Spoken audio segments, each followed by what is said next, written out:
கர்த்தருடைய பரிசுத்த நாமத்துக்கு ஸ்தோத்திரம். தானியேல் 5:16 பொருளை வெளிப்படுத்தவும் கருகலானவைகளை தெரிவிக்கவும் உன்னாலே கூடுமென்று உன்னை குறித்து கேள்விப்பட்டேன். இப்போதும் நீ இந்த எழுத்தை வாசிக்கவும் இதன் அர்த்தத்தை எனக்கு தெரிவிக்கவும் உன்னாலே கூடுமானால் நீ இரத்தாம்பரம் கழுத்திலே பொற்சரப்பணியும் தரிக்கப்பட்டு ராஜ்யத்திலே 3ஆம் அதிபதியாய் இருப்பாய் என்றான். அப்பொழுது தானியேல் ராஜ சமூகத்தில் பிரதியுத்தரமாக, உம்முடைய வெகுமானங்கள் உம்மிடத்திலேயே இருக்கட்டும், உம்முடைய பரிசுகளை வேறொருவனுக்கு கொடும்.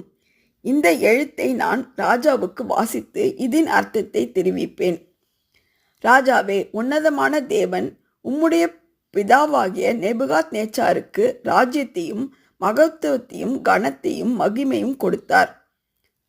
ஆமென்.